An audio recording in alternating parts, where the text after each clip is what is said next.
A few days after, the emperor returned from the army, and at the end of 2 months, he went to Fontainebleau. I followed him thither almost immediately. As soon as I arrived, the empress sent me word to come to her apartment by a back staircase. I found her melancholy, and her countenance betrayed the effect of strong agitation. "Fouché has just left me," she said. "And what do you think he said to me?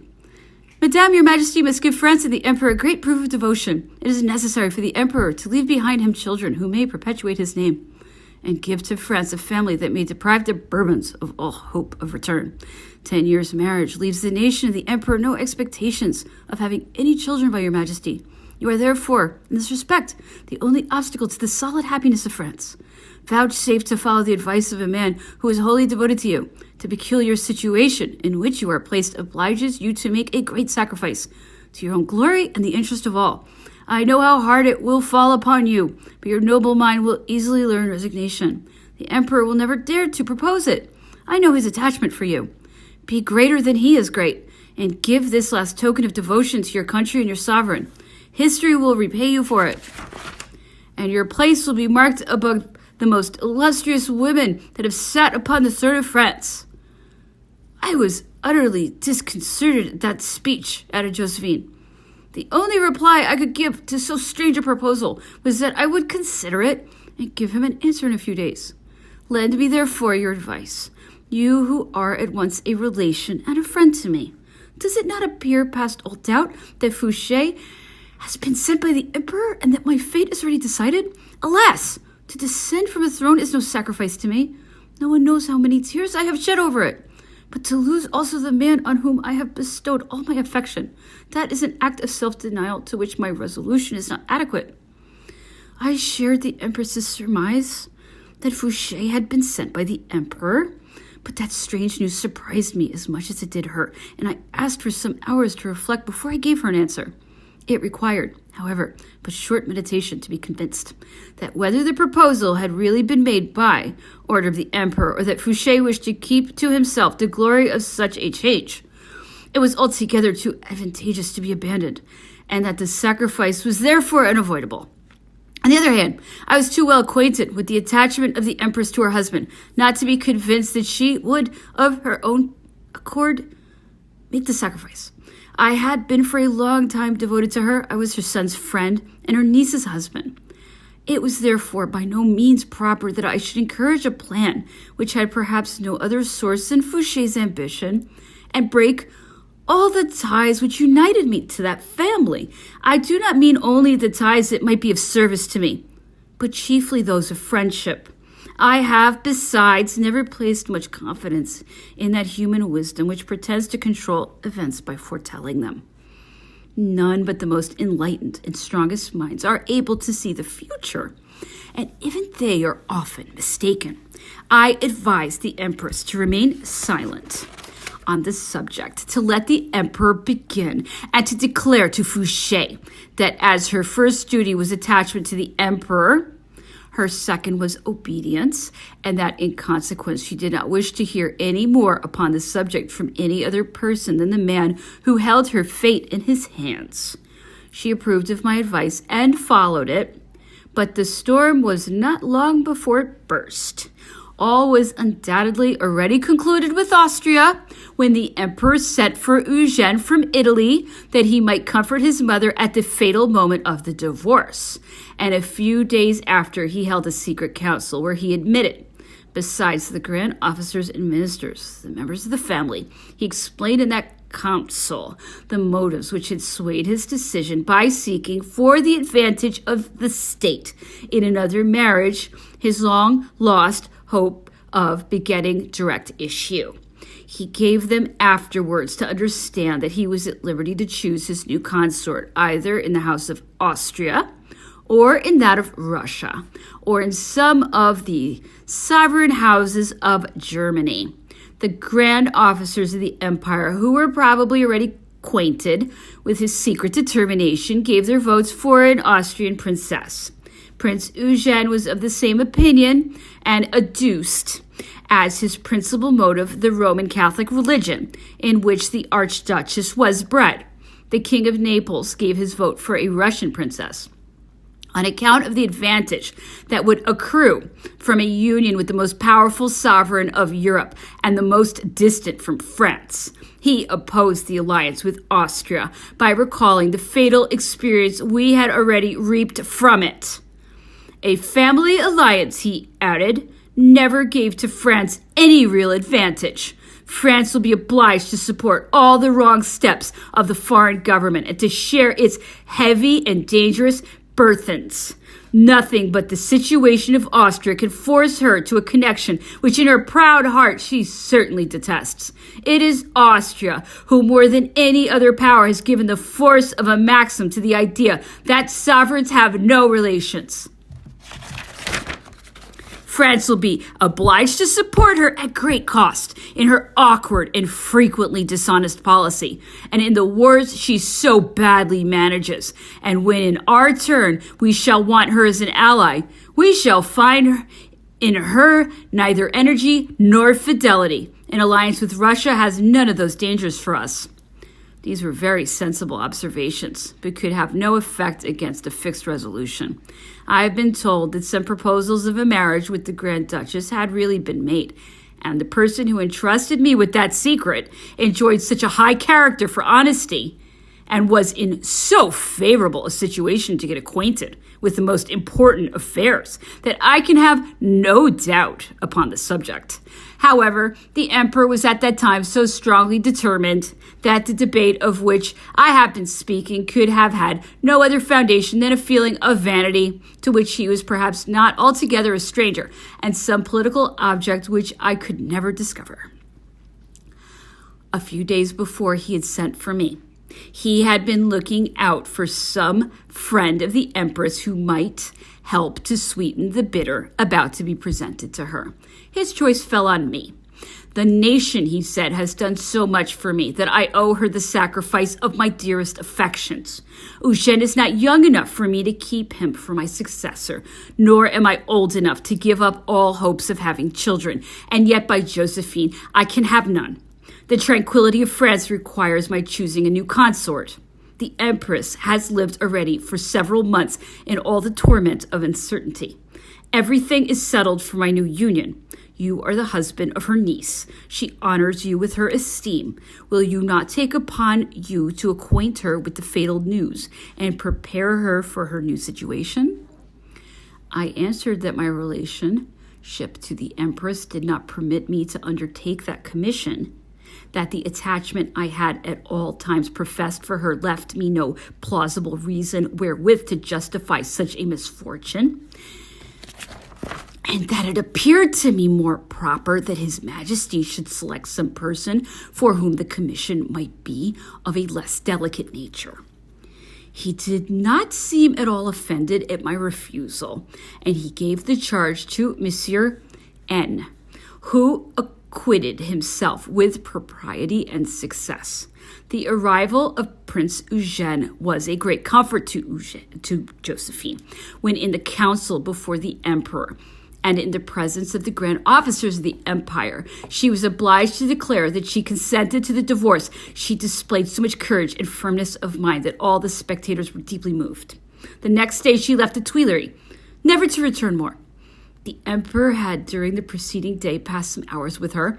His grief was sincere, and the man whom the most important events could not even shake for an instant bent his knee before that excellent woman and shed abundant tears. I went to see her the morning before her departure. Some persons of the court came coolly to take leave of her and express in an embarrassed way a few insincere wishes. And when she got into her coach with the Countess d'Alberg, her lady of honor, and with her chevalier d'honneur, not one single person remained to show her a grateful face. Every wish, every pretension was already directed towards the new court. The emperor retired for a fortnight to Trianon. His grief was deep and sincere, but the Archduchess arrived, and from that moment he gave himself entirely up to the joy his new bride promised him. Fortune, which till then had seconded his genius, bestowed unreservedly this new favor upon him.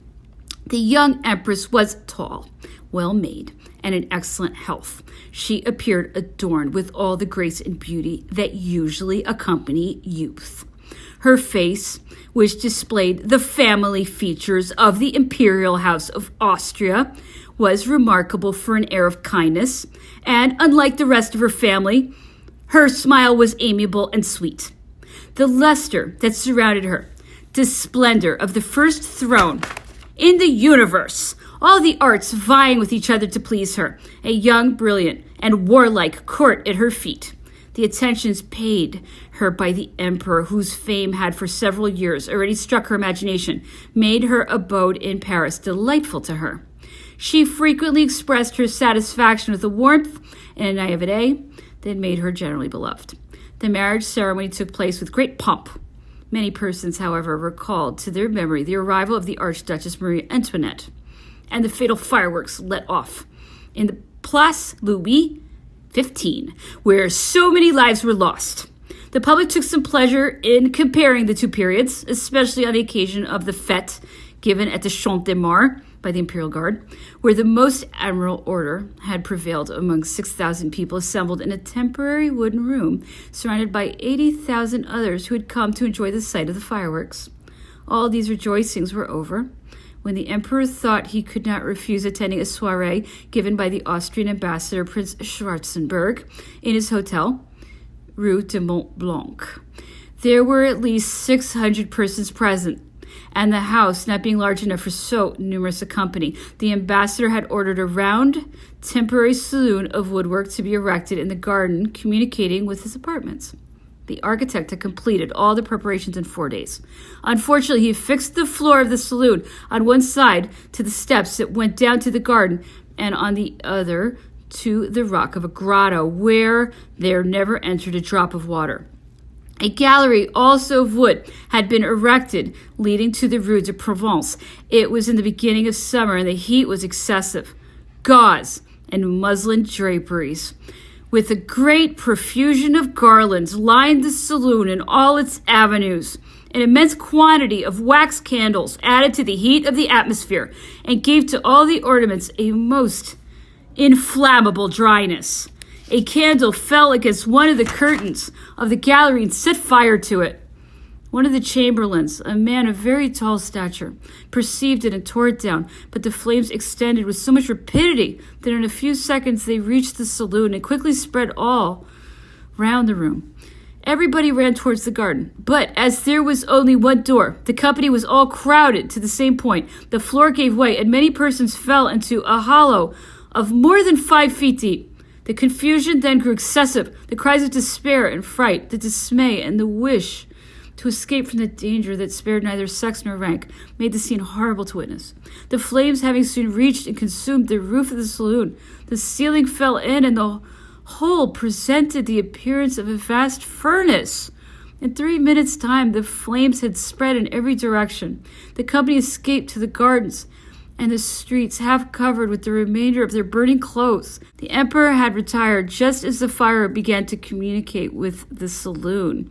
But after having placed the empress in safety, he quickly returned in a plain dress with Prince Eugène, who had saved the Princess Augusta, with great presence of mind.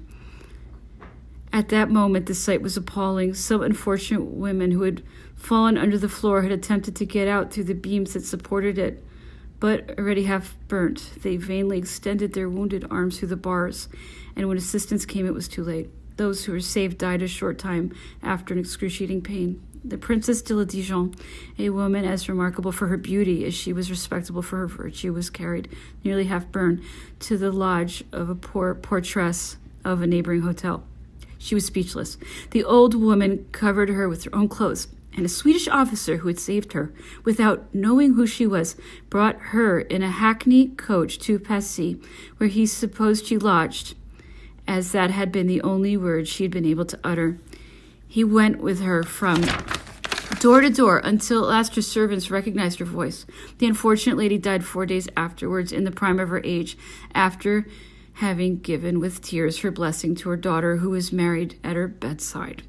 The fate of the Princess Schwarzenberg, sister-in-law to the ambassador, was no less tragical. She was at the ball with her children, radiant in beauty, splendidly dressed and glittering in diamonds. She saved herself in the garden, where, not seeing her eldest daughter by her side, and having sought for her in vain, the courageous mother flew back to the saloon. The floor sunk under her feet, and she was engulfed in the flames. A few hours later, when the fire was at last extinguished, she was found a shapeless corpse, burnt to the bones, blackened and shrunk to half her size. She was only known by the rings she wore on her fingers. Some business had kept me at home. The blaze of the fire and the public alarm made me fly to the fatal scene. It was no longer possible to come near it. The mob filled all the avenues. Their unpitiful memory recalled the misfortunes of the Place Louis XV at the marriage of Marie Antoinette. The most dismal comparisons, the most sinister predictions accompanied the name of Maria Louisa. And I went back, my heart deeply grieved at the behavior of the crowd who showed so little sensibility for their victims, and who, by the cruel malice of their observations, gave but too sure a proof that they felt no pity for the unfortunate persons whose pleasures and high rank wounded their vanity. The fatal forewarnings of the people were, however, not immediately confirmed. The Empress was delivered of a son on the 20th of March. Her pregnancy had given great hopes, and the people who had frequently enjoyed the sight of her showed her all the interest she could wish to inspire.